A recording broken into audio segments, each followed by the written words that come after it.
Great to see you today, Greg. It's a pleasure, Aaron. A little introduction here. I've been in money management. I've been a technical analyst since the early 70s, and I've been everything. I've been a newbie. I've been a hobbyist. I've been an author. And I think probably in the last 20 years, I would say I'm a practitioner. I actually managed money. John Murphy and I started a money management company in the late 90s. We sold it to a company in Athens, Georgia, named PMFM, later named Stadion. We used a trend-following, rules-based model that I created for them decades ago, and I still use it. Once the portfolio management department filled up, we had a sales force all over the country, wholesalers, and we were going into the UBS and Wells Fargo and Merrill Lynch and Mutual of Omaha and Lincoln and all these and talking to advisors about our mutual funds. And after the salesmen were in there giving them the bullet points that they're given, most advisors did not want to talk to salesmen anymore. They wanted to talk to a portfolio manager because they had very deeper probing questions that most of the sales folks couldn't answer. And so there were just a couple of us in the department that could go out and give presentations. So I volunteered to become a salesman. And I'd been the chief investment officer and the chairman of the investment committee and all that. I still was. But so I started traveling with wholesalers and selling them on technical analysis, selling them on trend following. And I found it very difficult to do because these guys had been around a while. They'd grown up and lived in the world of modern finance, and they'd heard that technical analysis was a black art. It was alchemy, and they just had a bad rap, as Wall Street has done for decades. I realized that I had to change the approach, and I'm not sure when the light came on, but what I found out worked was I started telling them what was wrong with what they actually believed in. And that's kind of the type of presentation I'm going to show today. It's a presentation that I used to these advisors to convince them that modern finance is horribly flawed and a technical approach is considerably better. In other words, I was out there selling TA. And the reason I do this for your viewers is I think many times technical analysts have a difficult time explaining what it is they do to their friends, their neighbors, their families, etc. And this will give you some information and hopefully help you combat that in the future. So I'm going to give this presentation, but I'm also going to explain why I'm doing it, when I'm doing it to the viewers here. So I start out by, I want them to be convinced that they have believed things in their life that just might not be true. For instance, I call it believable information. George Washington cut down a cherry tree. We all heard that story when we were young. George's father caught him and said, "George, did you cut down the cherry tree?" And young George said, "Father, I cannot tell a lie." Well, what a fabulous story. Here's the founding father of our country who could not tell a lie. The problem is it isn't true. It was a story made up by Mason Weems Locke in the 1820s when he was writing a biography on Washington, trying to humanize him. Another thing, along as we're talking about George, is that there was an old saying that George threw a silver dollar across the Potomac. Well, if you've ever been to Mount Vernon, the Potomac River is about a mile wide there. And of course, I get challenged on that. And they say, well, it didn't say he threw it across it at Mount Vernon. I said, well, they didn't have silver dollars back then either. Bath water runs faster at the end out of a tub or a tank. And that's an optical illusion because when it's first beginning, you don't see the water swirling or anything. And at the end, when it's swirling, it gives you the opinion it's going down faster and it's actually going down slower. Some of these are a little strange because I've got 100 of them, but I'm trying to cover all aspects, science, humanities, etc. Dogs sweat through their tongues. Dogs don't sweat. Another one I do is December 21st in the Northern Hemisphere. Most people will tell you that's the shortest day of the year. It is the shortest period of daylight, but because of Kepler's second law of planetary motion, it's actually the longest astronomical day. And I could talk for another 30 minutes about that, but I won't. So the purpose of that was, hopefully, when I cover enough of them, was that the advisor listening to that said, I always believed that story about George Washington, and I sure didn't know that December 21st was the longest astronomical day. So I've thrown them off, and that was the purpose of that part. So there's other types of believable information that is involved with the stock market and with investing. So I'll go through these very quickly, and just click them as you go. Buy and hold is the only way to be successful in the market. Dollar cost averaging is a good technique. Diversification will protect you from bear markets. Compounding is the eighth wonder of the world. I'll talk about that right now. Albert Einstein is attributed with saying that. He, when you look it up, he actually said a few other things in addition to that to add to it. But I say that he left out an adjective. Positive compounding is the eighth wonder of the world. You start throwing in a few negative years and things don't do too well. You must remain invested at all times. You'll miss the 10 best days of the year. I'm going to show you a chart of that. Average returns are never better than compounded returns. Probability and risk are the same thing. We'll talk about that quite a bit. Equity asset allocation will protect you from bear markets.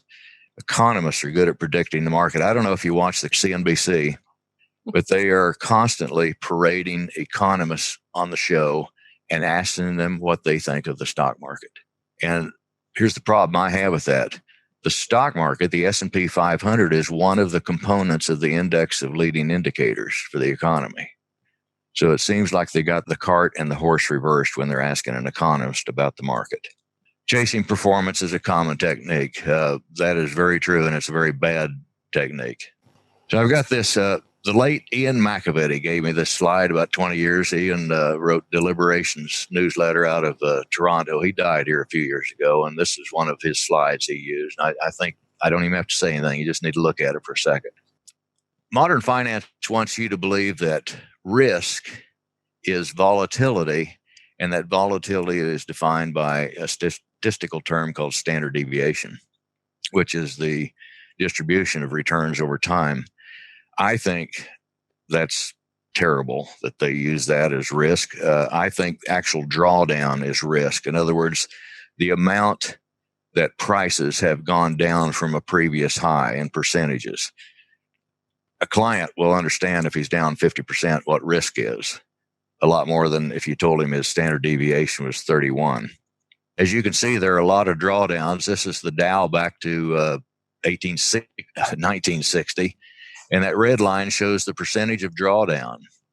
And what you can see there about 1973 at the top, it was almost 11 years, 1983, before it got back up to that red line again.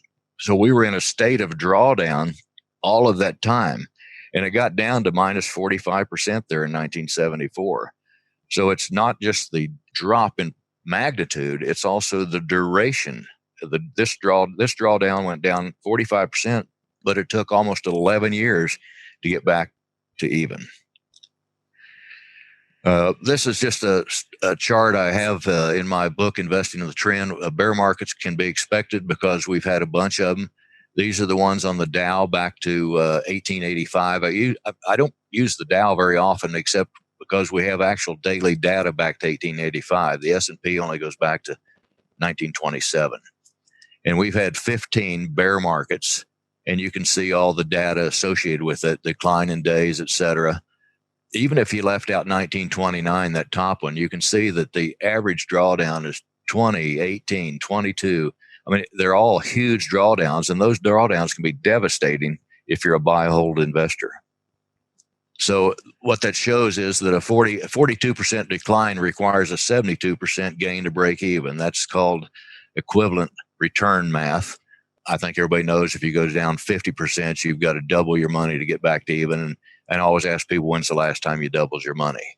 So all the purpose of this is trying to get people to use a technical approach where most good technical approaches, especially trend following, you can avoid those horrible, devastating bear markets. You'll have some whipsaws along the way. I'd say whipsaws are frustrating. Bear markets can be devastating. And this just shows some more data on there. That top gray line is all the bear markets. The average duration is 1,730 days. the total duration in months, and the percentage of time spent in drawdowns. Most people don't know this. When you're in a state of drawdown, and especially the ones that involved actual bear markets, they took up 73% of the entire time of the market. Here's the Dow Industrials. These are the annual returns up until, I haven't updated the slide in a while, but it doesn't change the message. The red are the down years, the green are the up years, and they're allocated.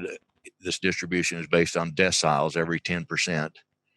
And you can see that clearly it was up 2/3 of the time. And if I was selling you a buy and hold strategy, or wanting you to be invested in an index fund all the time, I'd say, look, the market is up 2/3 of the time. And this slide is a good one because I tell a little story. I said, let's play a game now. First of all, it's a fair game. It's an honest game. It'll cost you $10 to play. You can play it as many times as you want. And if you win this game, you'll get $1 million. The honest mathematical probability of winning is 1 time out of 6, and there are no tricks. And I'm usually in an audience. I say, how many want to play? And the hands go up everywhere. Mm-hmm. And I say, it's Russian roulette. How many want to play now? Well, there's always a wise guy that raises his hand, but most people are not raising their hand again. Because they don't want to play Russian roulette, because I've changed their focus from these goofy statistics to the risk of playing the game. And the risk of playing the game in Russian roulette is death. Here's a slide I did on Wall Street. Wants to always have you be invested all the time. And they say, well, if you miss the 10 best days of the year, you're just going to have devastating performance. And you will. That's that red line down there. And I say, well, first of all, that's a hypothetical situation. You can't begin to do that.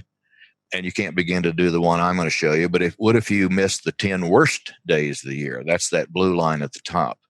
So what I'm doing is I'm just kind of turning their little sales pitch around on their face at them. And then the other 2 lines are buy and hold. And the one of them is missing the 10 best and the 10 worst, which is basically the same as buy and hold. So what I'm doing is I'm taking something they used as a sales piece and throwing it back at them.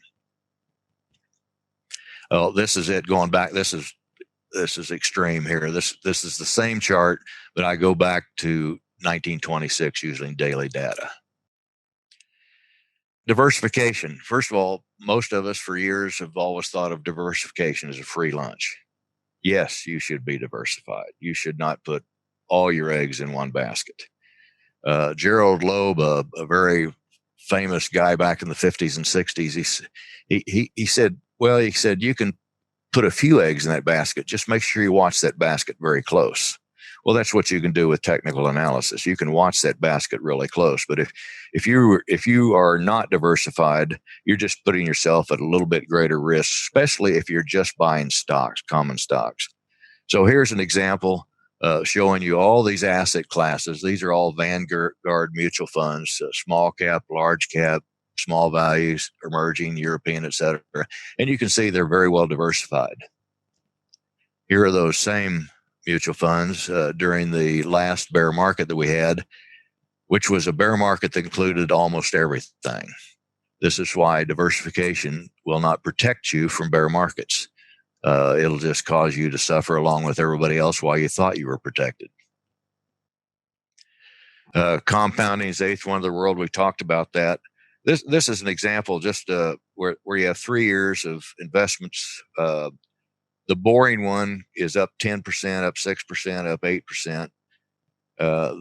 The highfalutin one is up 36%. Of course, everybody's chasing performance, running to that one. Then it's up 8%, and then whoa, you're down 20%. Down 20% isn't horrible, but it's a lot. And you can see they averaged over 3 years 8%. But if you look at the compounded return, or the growth of $100, you can see that the good old steady positive return investment did better than the highfalutin 36 and minus 21 did. And then the compound return is +8 for the safer one and only +5.4 for the high volatility one. So I talk about statistics. I think statistics are a wonderful way to learn about the markets, learn how they have performed in the past. I don't think you can use them at all going forward. And I'll give you an example. So we've all heard the story, sell in May and go away. What that means is you sell your portfolio in May and buy back in November. In other words, you're out of the market for 6 months.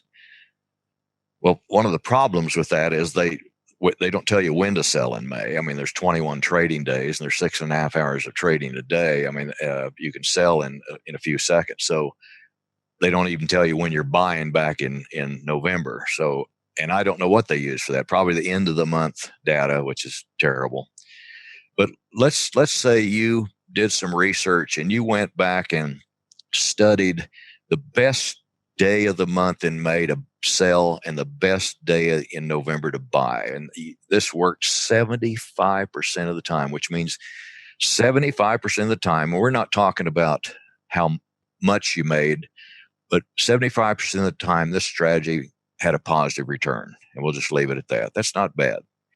So let's say you started using this strategy because you were convinced now these statistics are going to play out over time. You sell in May, you buy back in November, and at the end of the first year, gosh, you lost money. You say, well, I'll stick with it. That's one of the bad years. Well, what if you go 3 or 4 years and they're all down periods? The reason you're not going to stick, first of all, you're not going to stick with it because you believe it doesn't work anymore. It still works, but you can't do this for 100 years. So you won't stick with this because it works. What you forgot to remember, did I say that? Yeah. What you forgot was that something that works 75% of the time is wrong 25% of the time. And you forgot about that 25% of the time it's wrong. And it doesn't say there every other year. They could come 3 or 4 years in a row. Modern portfolio theory, first of all, the beliefs of modern finance as started by Markowitz back in 1952 is that investors are rational. Now, I want to tell you something. If you think investors are rational, you haven't been paying attention. Returns are random. Well, they love the randomness because that supports using statistics and normal distributions to define everything. And the returns are normally distributed. Well, they're not. Gaussian statistics is appropriate for use in finance investing. It is not. Alpha and beta, which we all talk about, alpha is the gains above a risk-free, and the beta is pretty much the volatility, or independent of correlation. Volatility is risk. I've already talked about that. They're talking about volatility as defined by standard deviation. I think drawdown is risk. And this is something that always, I don't look at earnings ever because I have this model I follow, which is kind of nice. I don't have to pay attention to anything. Wall Street is focused on forward earning estimates by the analysts. These analysts are very highly paid and they're probably wooed by the companies. I wouldn't want to insinuate that they are, but I wouldn't doubt it. And so if you compare their earnings estimates with the actual reported earnings later, you'll find out that they're just horribly off a large percentage of the time. So modern portfolio forgot that people trade and invest using different time horizons. Some people are day traders. Some people are long-term investors. I'm a model follower. The model tells me when to get in, it tells me when to get out. And sometimes it's short term, sometimes it's medium term, sometimes. Plus, everybody has different views about the markets. Traders, investors all have different, completely and opposing views about what's going to happen in the market. And the other thing is using different stock prices, weekly, monthly, yearly. So Harry Markowitz, his modern portfolio theory, which is kind of the big picture of all the stuff, it assumes that investors totally agree on return, risk, and correlations of all assets and invest accordingly. So you can see what's wrong with a theory that thinks like that. There can't be anything positive about that theory if you think investors all think alike at the same time. If they did, the markets wouldn't work. This just shows some of the statistics. I was on Financial News Network a lot in the 80s, and I was watching Bill Griffith and John Bollinger on October 19th, 1987, and we had a 22 standard deviation decline. The odds of that happening are astronomical. You can look down there on line 22 Sigma. One time out of every 9 times 10 to the 103rd. All the stars in the universe don't come close to that number. That's an insanely giant number. And so the reason I show this is to show you how inept and how wrong it is to use Gaussian statistics to help you analyze the markets, because we had a 22 Sigma day. Oh, this is just where I tried to put it in perspective. It's hard to put 10 to the 103rd. I talk about the speed of light. Then I did the speed of light in miles per hour. Then I did the speed of light per year, and equal to giant number. And so in scientific notation, it was only 5.8 times 10 to the 12th, or about 8 sigma. And October 19th was a 22 sigma event, just to show you how out of range and how out of whack that is with statistics. Risk and uncertainty. These are, a lot of people think these are synonymous. They are not. Risk can be measured. Uncertainty cannot be measured. Back when I was an aerospace engineer at the University of Texas in the late 60s, we had some statistics courses, and we talked about taking a jar. Well, actually, we didn't call it a jar back then. We called it an urn. That's how old that is. Took a jar, we put 5 red balls and 5 blue balls in a jar. And you said you blindly picked out a ball. What are the odds of picking out a red ball? Well, it's real simple. There are 5 red balls in there, and there are 10 balls total. So it's 5 divided by 10, or there's a 50% chance of pulling out a red ball. That's risk. That's a risk calculation. It's a mathematical calculation. So the next part is, what if you were not told how many red balls or blue balls were in the jar? What are the odds of picking out a red ball? There's no way to know. That is uncertainty. And that is what the market is about. The market is totally about uncertainty. So risk is not volatility. It's drawdown, loss of capital. I will admit that on a short-term basis, volatility is a fairly decent proxy for risk. The more volatile it is, the more risky it is. I think that makes sense to most people. And over the long run, a drawdown is a much better measure of risk. Here's the last bear market, the blue line. It started on October 9th, 2007, and it ended in February of 2013. So that's what, 6 years, 5.5 years, where if you were a buy and hold, assuming no inflation and no dividends, et cetera, you rode that blue line all the way down, and you rode it all the way back up to where it was when it started. 6 years later, you had no gains in your portfolio, and you're now 6 years older. What if you were living in your retirement assets and you were withdrawing 6% a year? And let's adjust just this for inflation, just 3%. We adjust it quarterly. That's the red line. So you ride this bear market down all the way, a little bit further, because during that time you're pulling money out. And then look what happens. You're toast. You never get back to even. You just waddle along there. You've lost 50% of your retirement money. You're still pulling out the money. You still have inflation to deal with. You still have expenses. And you're probably going to go be a Walmart greeter somewhere. This is how alpha and beta is calculated. This is a linear least squares fit on some data comparing a mutual fund against an index. This one's called ABC. And this one is fairly correlated. You can see R squared is 0.79. Modern finance likes to use R squared instead of R, which is correlation. Now here's another equity where the returns compared to the index are scattered all over the place. However, that least squares fit, which is a mathematical way of representing all that data with a linear line, has the exact same equation as the previous one, yet the correlation is very low.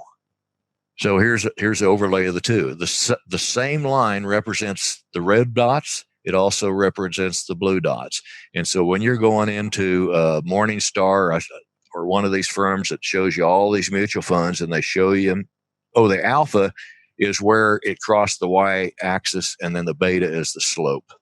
That's alpha and beta. That's where it comes from, those simple mathematical statistics. So if you go into Morningstar and you're looking at mutual funds and they're showing you the alpha and the beta, guess what they won't show you? They won't show you the correlation. And if you don't know what the correlation is, alpha and beta are totally meaningless, as I could show you there, because that blue fund had the same comfortable returns as the red fund, and one was highly correlated, the other was not. You know, everybody, I read all these books, everybody has rules. And I said, well, I'll come up with some. Turn the television off, stop surfing the internet for advice, develop a simple process, one you can explain to anyone, mine is trend following. Have a process for selecting securities for your trend following model. I use momentum. I like things, if it's going up, I'll buy it. If it's not going up, I'm not going to guess. Devise a simple set of reasonable rules and guidelines. These are the rules that you must have the discipline to follow. You follow your process with discipline. Without it, you will fail. It's just that simple. Discipline is the whole secret to any type of strategy. I don't care what it is. And I say, if you don't have the discipline, find somebody that can do it for you. Don't be upset with yourself if you don't have that discipline. I tried trading commodities back in the 80s. I did not have the discipline. It cost me a lot of money to learn that lesson. And don't confuse luck with skill. Listen and learn from the market. It's always right. And so I couldn't come up with 10, so I said, read this list often. All right. Always a pleasure to have you, Greg. We look forward to having you back soon. Thanks, Tom and Aaron. It's a pleasure. Bye.